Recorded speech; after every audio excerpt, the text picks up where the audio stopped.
Te damos la bienvenida a un nuevo audio de la hora silenciosa de Palabra de Vida, donde líderes alrededor del mundo compartirán con nosotros. El día de hoy escuchamos a... Hola, soy Maicon Custodio, vivo en Barcelona, España, y junto con mi esposa y nuestras dos hijas servimos al Señor como misioneros de Palabra de Vida. Hoy tenemos el privilegio de meditar en la carta de Pablo a los Gálatas, capítulo 2, versículos de 7 a 14. Antes, por el contrario, como vieron que me había sido encomendado el evangelio de la incircuncisión, como a Pedro el de la circuncisión, pues el que actuó en Pedro para el apostolado de la circuncisión, actuó también en mí para con los gentiles.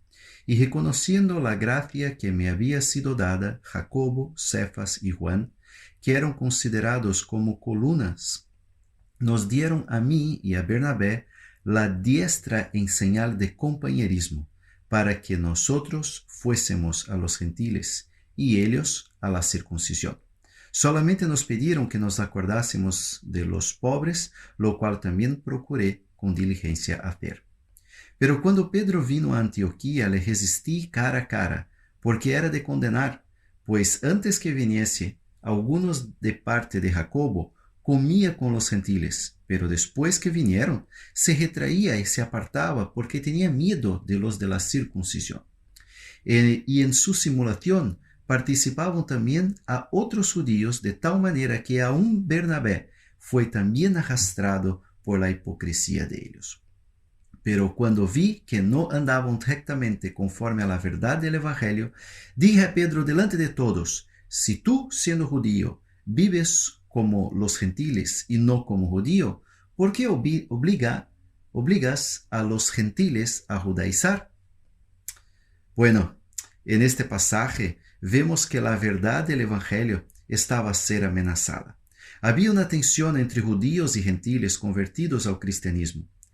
El primer grupo, los de la circuncisión, eran judíos que mismo habiendo recibido el evangelio por gracia, aún practicaban algunas enseñanzas del judaísmo. Estos eran llamados los de la circuncisión. El segundo grupo eran gentiles paganos que habían alcanzado la salvación también por la gracia. Estos llamados los de la incircuncisión. La amenaza era que algunos de la circuncisión querían imponer algunas prácticas de la ley judía, es decir, judaizar al siguiente grupo, los de la incircuncisión. En la primera parte de este pasaje, versículos de 7 a 10, vemos la amenaza de la división o disensión. El Concilio de Jerusalén, que es el ambiente de estos primeros versículos, fue realizado con el objetivo de sanar esta amenaza. El grupo de Pedro, Bernabé y Tito estaban predicando el mismo evangelio que Jacobo, Pedro y Juan, sin embargo, con énfasis y estrategias diferentes.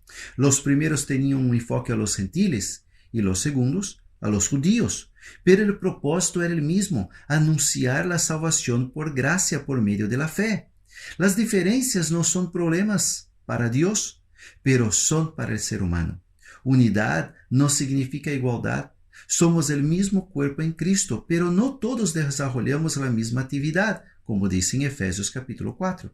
Las diferencias nos capacitan a ir más lejos y a disminuir nuestras propias debilidades. En el versículo 9 vemos la expresión "nos dieron la diestra en señal de compañerismo". Es decir, chocaron las manos. Estaban de acuerdo que la predicación de ambos tenía la misma visión, el mismo entendimiento de la doctrina enseñada, pero con énfasis o enfoques diferentes.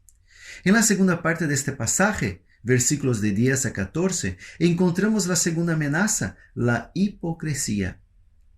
Pronto después de la reunión en Jerusalén, Pedro fue a visitar a la iglesia en Antioquía y estaba en plena comunión con los gentiles creyentes.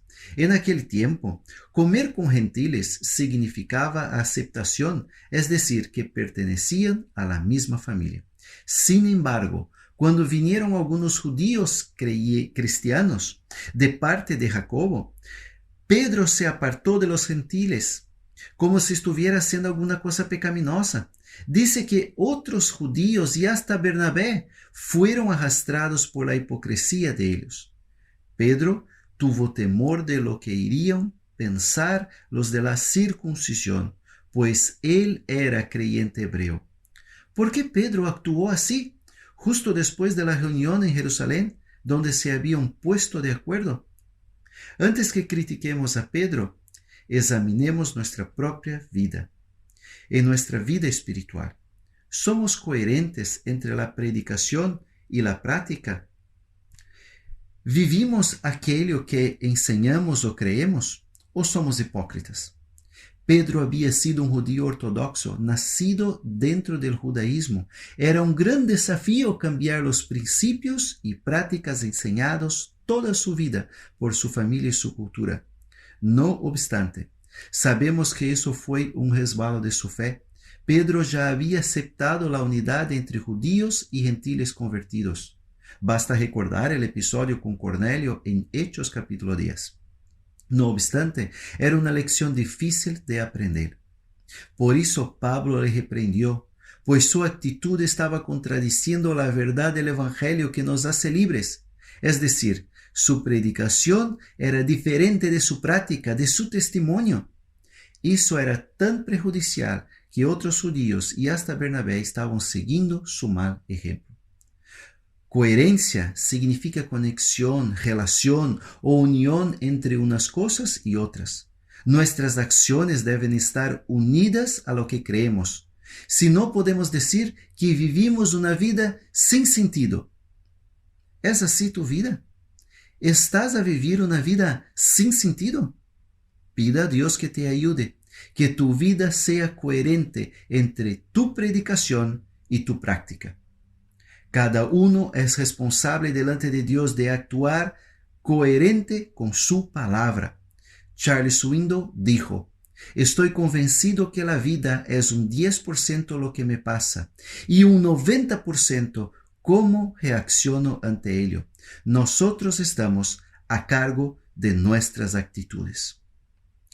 Que podamos tomar este cargo en serio, de vivir una vida con sentido, coherentes entre lo que predicamos y aquello que practicamos.